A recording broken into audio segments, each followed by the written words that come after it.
अस्सलाम वालेकुम मेरे दोस्तों, सजनों और बेलियों। मैं हूँ इज़हार अहमद और वेलकम करता हूँ आपको किचन गार्डनिंग चैनल पर। और उम्मीद भी रखता हूँ कि आप सब लोग खैरियत से होंगे, फिट फाट होंगे, अच्छे से कामों में खूब अच्छे से बिजी होंगे। इस वीडियो के अंदर मैं कुछ बातें करने वाला हूँ जो बिगिनर्स के लिए बहुत ही यूज़फुल हो सकती हैं। बहुत से लोग अपना ये हॉबी स्टार्ट करते हैं तो स्टार्टिंग में बहुत सारी मछलियाँ मर जाती हैं। रोज़ एक ना एक मछली मरी होती है। तो ये सब डेली बेस पर चलता रहे तो एक दिन आपका शौक ख़त्म होने लगता है, जो कि बिल्कुल ही अच्छी बात नहीं है। गलती मछली की नहीं होती, गलती होती है आपकी, क्योंकि आपने इसके बारे में ठीक से पढ़ा नहीं होता, या फिर आपको एक्सपीरियंस नहीं होता, या फिर आपको किसी ने प्रॉपर गाइड नहीं किया होता, जिसकी वजह से आपकी डेली बेस पर कोई ना कोई मछली मरती रहती है। इस वीडियो को गौर से देखिएगा और मेरी बातें गौर से सुनिएगा। अगर आप अपना हॉबी स्टार्ट करना चाहते हैं या आपने कर लिया है, आपने मछलियां घर में रख ली हैं और वो मर रही हैं, तो इससे बेहतर ये है कि अपनी मछलियों को निकालिए और शॉपकीपर को जाके वापस कर दीजिए कुछ दिनों के लिए, मतलब वहाँ पर रखवा दीजिए। स्टार्टिंग में ही अपने एक्वेरियम के अंदर पानी डालिए, पावर हेड फिल्टर लगाइए या अंडर ग्रेवल फिल्टर लगाइए। अंडर ग्रेवल फिल्टर क्या होता है, इसके ऊपर मेरी पिछली वीडियो गुजरी है। अगर आपने नहीं देखी तो वीडियो पर लिंक आ रहा है, इसके ऊपर क्लिक करेंगे तो आपको वो वीडियो देखने में मिलेगी। फिल्टर ऑन कीजिए, हीटर ऑन कीजिए और हीटर का टेम्परेचर, मतलब इस पानी का टेम्परेचर होना चाहिए 28 सेंटीग्रेड से 30 सेंटीग्रेड। मोस्टली आप एक्वेरियम के अंदर जितनी भी मछलियाँ रखते हैं उनको 28 सेंटीग्रेड से 30 सेंटीग्रेड टेम्परेचर अच्छा लगता है। और अगर गोल्ड फिश आपने रखी है तो 26 सेंटीग्रेड भी हो जाए तो उसको कोई प्रॉब्लम नहीं होती। लेकिन सिकलेट फैमिली को प्रॉब्लम हो सकती है। सिकलेट फैमिली और बहुत सी मछलियों के लिए 28 से 30 सेंटीग्रेड का टेम्परेचर होना बहुत ज़रूरी है। अगर इसे टेम्परेचर गिरने लगता है तो भी प्रॉब्लम होती है, अगर बढ़ने लगता है तो भी प्रॉब्लम होती है। अगर आपका एक्वेरियम 2 फुट से बड़ा है तो आपको ऑटोमेटिक हीटर इस्तेमाल करना पड़ेगा, और अगर 1 फीट का है या 1.5 फीट का है तो आप ये 100 वाट का हीटर भी यूज़ कर सकते हैं, जैसा ये देख सकते हैं आप। लेकिन मैं तो यही रिकमेंड करूँगा आपको कि ऑटोमेटिक लगाइए। 100 वाट का हीटर भी ऑटोमेटिक में आता है, वो लगाइए तो सबसे बेस्ट रहेगा। छोटा एक्वेरियम भी होगा तो जैसे ही टेम्परेचर जाएगा वहाँ तक, मतलब 30 सेंटीग्रेड तक, तो वो ऑटोमेटिकली बंद हो जाया करेगा, मतलब ट्रिप होगा। लेकिन ये वाला ट्रिप नहीं होता, ये 2400 घंटे चलता ही रहता है। अगर आपका पानी बहुत ज़्यादा गर्म हो गया तो मछलियाँ आपकी मर सकती हैं। पानी भी ऐड कर दिया आपने, फिल्टर भी ऑन कर दिया आपने, चाहे अंडरग्राउंड फिल्टर हो चाहे पावर हेड फिल्टर हो, और हीटर भी ऑन कर दिया आपने। ये तीनों चीज़ें 2400 घंटे ऑन ही रहनी चाहिए। जो भी आपने टॉयज, पत्थर या ग्रेवल जो डालनी है वो फर्स्ट हैंड में डाल लीजिए। उसके बाद इसको पानी को ना तो निकालना है आपने, ना सेटिंग को चेंज करना है। मिनिमम 7 दिन के लिए आप इसको इसके हाल पर छोड़ दीजिए। सारा कुछ ऑन रहेगा, टेम्परेचर भी मेंटेन रहेगा और बैक्टीरिया भी पनपते रहेंगे। 7 दिन के बाद अगर आप मछलियाँ ऐड करेंगे तो आपकी एक भी मछली मरेगी नहीं, क्योंकि फ्रेश पानी जो हम टैप वाटर यूज़ करते हैं उसके अंदर क्लोरीन होती है, और अगर हम एंटी क्लोरीन दवाई डालने के बाद में फ़ौरन मछलियाँ ऐड कर देते हैं तो भी मछलियाँ मर जाती हैं। इसलिए एक्वेरियम के माहौल को पहले मेंटेन होने दें, उसके बाद आप मछलियाँ ऐड करें तो आपकी कोई भी मछली नहीं मरेगी। सर्दी के दिन हो या गर्मी के दिन हो, टेम्परेचर आपका 28 सेंटीग्रेड से 30 सेंटीग्रेड होना ज़रूरी है। और अब सिकलेट फैमिली मछली की केयर के ऊपर बात कर लेते हैं। जो आप देख रहे हैं ये सिकलेट फैमिली है। इसमें जितने भी आप कलर्स देख रहे हैं हर किसी का अलग नेम है, लेकिन मुझे हर किसी का नाम मालूम नहीं है, इसलिए मैं इसको बोलूँगा सिकलेट फैमिली। सिकलेट फैमिली में बहुत सारे कलर्स होते हैं, बहुत सारे डिज़ाइन भी होते हैं। पहले मैं कहा करता था गोल्ड फिश रखिए, मतलब गोल्ड फिश के साथ काफ़ी सारी कंपैटिबल फिश होती हैं जो रह सकती हैं। लेकिन आजकल मार्केट में इतनी ज़्यादा सिकलेट फैमिली आ चुकी है कि डिफरेंट कलर बहुत ज़्यादा आपको वैरायटी मिल जाती है अपने एक्वेरियम में रखने के लिए। तो आप सिकलेट फैमिली भी रख सकते हैं। ये गोश्त खोर होती है, इसके साथ गोल्ड फिश नहीं रह सकती, ना ही बाला शार्क रह सकती है, ना ब्लू लाइन शार्क रह सकती है, ना रैम्बो शार्क, ना नाजा शार्क। मतलब ये मछली बहुत ही खतरनाक है। अगर आप इस टैंक के अंदर गोल्ड फिश रख देते हैं तो ये मछली उसको नोच नोच के खा जाएगी। इसका टेम्परेचर 28 सेंटीग्रेड से 30 सेंटीग्रेड होना ज़रूरी है, तभी ये आपकी मछलियाँ अच्छे से ग्रोथ करती रहती हैं। इनका साइज़ बहुत जल्दी इंक्रीज़ होता है, मानो 3 से 4 महीने में भी काफ़ी अच्छा साइज़ बन जाता है। 1 इंच तो नहीं बढ़ता लेकिन थोड़ा सा बढ़ ज़रूर जाता है। लेकिन अगर आप गोल्ड फिश रखते हैं तो गोल्ड फिश 1 साल के बाद भी उतना ही साइज़ आपको दिखेगा जितना पहले दिन था। गोल्ड फिश टैंक के अंदर आप प्लांट्स नहीं लगा सकते। अगर आप कोई भी प्लांट लगाते हैं गोल्ड फिश एक्वेरियम के अंदर तो गोल्ड फिश आपके पत्तों को, पौधे के पत्तों को खाना शुरू कर देगी, क्योंकि वो पौधों को खाना पसंद करती है। और गोल्ड फिश फैमिली रखी हुई है तो छोटे छोटे खिलौने मत रखिएगा, क्योंकि वो खिलौनों को भी उखाड़ देती हैं। गोल्ड फिश की आदत होती है कि वो बजरी को अपने मुंह में डाल लेती हैं और इधर की उधर कर देती हैं, जिसकी वजह से टॉयज अपनी जगह से हिल जाते हैं, प्लांट्स अपनी जगह से हिल जाते हैं, प्लांट्स के पत्ते खा लेती हैं वो। इसलिए बड़े टॉयज रखिएगा और प्लांट्स मत लगाइएगा। अगर आपने सिकलेट फैमिली रखी हुई है जिस तरह मैंने रखी है, इसके अंदर आप हर टाइप का प्लांट लगा सकते हैं जो एक्वेरियम के अंदर होते हैं। एक्वेरियम प्लांट की मुझे बिल्कुल भी इन्फॉर्मेशन नहीं है फिलहाल, लेकिन मैंने सुना था मनी प्लांट आप पानी के अंदर ग्रो कर सकते हैं, तो मैंने करके देखा तो बहुत ही अच्छा रिजल्ट मिल रहा है मुझे। ये जो आप देख रहे हैं यहाँ से एक नया शूट निकल रहा है और एक ये भी निकल रहा है और एक ये भी ब्रांच निकल रही है। मतलब टोटल पानी के अंदर ये डिप है और 2400 घंटे पानी के अंदर ही रहता है। इसको कोई भी खाद मैं नहीं देता। और जो रूट्स हैं मतलब पौधे के साथ, ये वो पौधा है जो गमले के अंदर लगा हुआ था। गमले के अंदर से मैंने उखाड़ा और इसकी रूट्स को वॉश किया, वाइट वाइट सी रूट्स थी इसकी, और मैंने इस गमले के अंदर रूट्स को रखा और ऊपर से बजरी बारीक भर दी, पूरी फिल कर दी, और सिंपली इसको मैंने एक्वेरियम के पानी के अंदर डिबो दिया।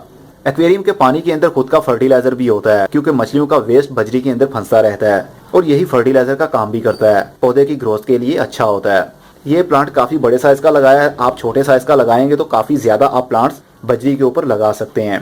एक और भी प्लांट लगाया था छोटा सा, वो भी दिखाता हूँ। ये मनी प्लांट आप देख सकते हैं, ये बिल्कुल ही छोटा था जब मैंने इसको लगाया था। अब इसका नया पत्ता भी ऊपर वाली साइड पर ग्रोथ कर रहा है, मतलब इसकी ग्रोथ अच्छे से चल रही है, पानी के अंदर इसकी अच्छे से ग्रोथ होती है। तो आप भी मनी प्लांट लगा सकते हैं। मेरे एक्वेरियम का पानी बिल्कुल ही नीट एंड क्लीन है। कुछ लोगों ने मुझे कहा था कि आपने इतनी सारी मछलियाँ रखी हैं तो आपका पानी गंदा होगा, तो मैंने उनसे बोला था मेरे एक्वेरियम का पानी गंदा नहीं होता, क्योंकि मैंने 2 पावर हेड फिल्टर भी लगाए हुए हैं। जब से मैंने इसको मेंटेन किया है उस वक्त से लेकर अब तक मैंने इसका फ़िल्टर वॉश नहीं किया, मतलब इसको धोया नहीं है, अभी तक वैसे ही चल रहा है। तो आप देख सकते हैं मछलियाँ ऐसे लग रहा है जिस तरह हवा में तैर रही हों। पानी बिल्कुल आपको साफ दिख रहा होगा। डेकोरेशन बहुत तरीक़ों से आप कर सकते हैं, लेकिन फ़िलहाल आपका मैं फोकस डेकोरेशन के ऊपर नहीं ले जाना चाहता। पहले मैं चाहता हूँ आपकी मछलियाँ सेटल हो जाएं इस एक्वेरियम के अंदर, मतलब आपकी मछलियाँ मरे ना। मिनिमम 1 महीने तक आपकी कोई भी मछली ना मरे तो समझ आइएगा आपका एक्वेरियम वेल सेटल हो चुका है। अब आप इसमें टॉयज भी ऐड कर सकते हैं और फिशेज भी इसी टाइप की, इसी फैमिली की ला कर रख सकते हैं, प्लांट भी ऐड कर सकते हैं, और भी जो आपका दिल चाहता है कर सकते हैं। लेकिन एक्वेरियम के पानी को जल्दी आपने चेंज नहीं करना। कुछ लोग कहते हैं हर हफ्ते के बाद में 50% पानी चेंज कर दो, कोई कहता है 75% पानी को चेंज करें। लास्ट बार मैंने अपने गोल्ड फिश टैंक का पानी 1 साल से भी ज़्यादा देर के बाद में चेंज किया था। बहुत से लोग हैरान थे कि ये किस तरह हो गया, इतना अरसा पानी के अंदर काफ़ी अमोनिया लेवल बढ़ जाता है तो मछली मर सकती है। सिर्फ वही ऐड करता था पानी जो ऑटोमेटिकली ड्राई होने लगता है। जब पानी का लेवल ऑटोमेटिकली ड्राई होने लगता है, जितना भी सूखता है, तो मैं अपने लेवल के हिसाब से जहाँ तक मैंने सेट किया होता है न्यू पानी ऐड कर देता हूँ। मैं कभी भी 25% या 50% पानी को चेंज नहीं करता। सिर्फ मैं ज़्यादा फोकस देता हूँ कि मेरे एक्वेरियम का फ़िल्टर ऑन रहे और वो अच्छे से काम करता रहे। जब तक आपका फ़िल्टर अच्छे से काम करता रहेगा, पानी के अंदर ऑक्सीजन भी बनी रहेगी और पानी गंदा भी नहीं होगा। अब बात कर लेते हैं इनकी फीड के ऊपर कि इनको किस किस्म की फीड चाहिए होती है। बहुत से लोगों ने पूछा कि मैं कौन सी फीड यूज़ करता हूँ। ये है वो फीड जो मैं यूज़ करता हूँ। ये है हाइब्रिड फीड। इसका कलर ब्राउन होगा। जो नॉर्मली आपको पैकेट के अंदर पैक मिलती है वो 2 कलर की होती है, ग्रीन और ऑरेंज या रेड। वो बेसिकली बिल्कुल ही वेस्ट होता है, सिर्फ पेट भरने के लिए। ये फीड हाइब्रिड है, मतलब ये गोश्त है, मीट है। ये इसको मछलियाँ शौक से भी खाती हैं और ये कलर इनहेंसर भी होता है किसी हद तक, मतलब मछली के कलर भी डार्क करता है, उनके कलर को बनाए रखता है और साथ में उनका साइज़ भी जल्दी इंक्रीज़ होता है। तो मैं हाइब्रिड फीड ही यूज़ करता हूँ ताकि मेरी मछलियाँ जल्दी बीमार ना हो, उनके कलर भी ठीक रहें और उनका साइज़ भी इंक्रीज़ होता रहे। मैं 24 घंटे में सिर्फ 1 बार फीड करता हूँ। मान लीजिए मेरे एक्वेरियम में 80 मछलियाँ हैं, 80 फिशेज़, तो मैं 160 दाने डालूंगा, मतलब एक मछली को 2 दाने आ जाएं। लेकिन मैं ये हिसाब नहीं रखता, मैं एक ढक्कन भर के डाल देता हूँ। ढक्कन वही जो सोडा बोतल का रूटीन में आप ढक्कन देखते हैं, वही ढक्कन आपने भरना है और डाल देना है। लेकिन ये डिपेंड करता है आपके एक्वेरियम के साइज़ के ऊपर और मछलियों के साइज़ के ऊपर और मछलियों की क्वांटिटी के ऊपर। मछलियाँ बहुत ज़्यादा हैं तो आप एक ढक्कन डाल सकते हैं। पानी गंदा होने की रीज़न ये भी होती है कि आप ओवर फीडिंग करते हैं, आप 4 से 5 मरतबा भी फीडिंग कर देते हैं। ओवर फीडिंग होने की वजह से मछलियाँ फूल जाती हैं, वो सुस्त हो जाती हैं और समटाइम तो पानी के ऊपर वो फीड तैरती रहती है कई घंटों के लिए, जिससे अमोनिया लेवल बढ़ता है और ऑक्सीजन में भी कमी आती है और पानी भी क्लाउडी होने लगता है, जिसकी वजह से मछलियाँ भी मरने लगती हैं। लेकिन इससे बहुत कम चांस होता है कि मछलियाँ आपकी मरें। सबसे मेन रीज़न यही है कि जब तक बैक्टीरिया आपका अच्छे से काम नहीं करेगा, डेवलप नहीं होगा इसके अंदर, उससे पहले मछलियाँ आपकी मरती रहेंगी। इसलिए मिनिमम 7 डेज़ का आप गैप दीजिए, उसके बाद नई मछलियाँ ऐड कीजिए, या वही मछलियाँ जो आपने पहले रखी हुई थी वही शॉपकीपर से वापस ला के आप ऐड कर सकते हैं। आपकी मछलियाँ मरेंगी नहीं। और पानी आपने हर हफ्ते चेंज नहीं करना। पानी अगर आपने चेंज करना ही है तो 15 से 20 दिन के बाद या 30 दिन के बाद थोड़ा सा पानी निकालिए और ऐड कर दीजिए। नहीं तो ऑटोमेटिकली जो पानी ड्राई होता रहता है उसकी जगह पर आप हर हफ्ते थोड़ा थोड़ा पानी अपने लेवल के हिसाब से डालते रहें, तो इस तरह फ्रेश पानी भी आता रहेगा और पानी की रिक्वायरमेंट भी पूरी होती रहेगी। तो अगर आपका कोई सवाल रह गया हो अभी भी तो आप नीचे कमेंट बॉक्स में मुझे बता सकते हैं, ताकि मैं जब अगली वीडियो बनाऊं तो उसके अंदर वो मेंशन कर दूं। अभी तक के लिए आई थिंक इतना काफ़ी रहेगा। विंटर सीजन है, विंटर सीजन के लिए आप हीटर को 24 घंटे ऑन रखिए, ऑटोमेटिक हीटर को, वो खुद ब खुद ही टेम्परेचर को कंट्रोल करता रहेगा। केश पंकिन फिश सिक्रेट फैमिली के साथ नहीं रह सकती, सिक्रेट फिश नोचेगी इसको और ये मर जाएगी, इसलिए मैंने इसको नेट के अंदर रखा हुआ। जैसे ही मेरे नेबर का एक्वेरियम ठीक हो जाएगा उसके बाद मैं ये फिश उनको वापस कर दूंगा। तो चलिए फीडिंग करते हैं और देखिए कितने मज़े से ये खाती हैं।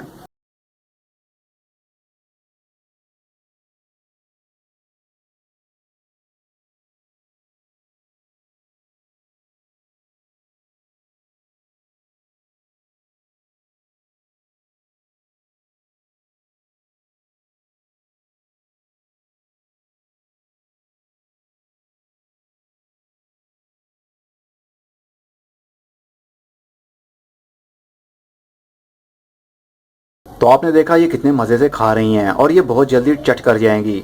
इतनी फीडिंग आपने नहीं करनी कि वो पानी के ऊपर ही तैरती रहे, सिर्फ इतनी फीडिंग कीजिए कि 5 से 10 मिनट के अंदर अंदर ही वो सारा कुछ खा लें। अब मैं चलता हूँ, अगली वीडियो में फिर किसी नई इन्फॉर्मेशन के साथ मिलेंगे। तब तक के लिए goodbye, see you and tata, और अपना बहुत सा ख्याल रखिएगा।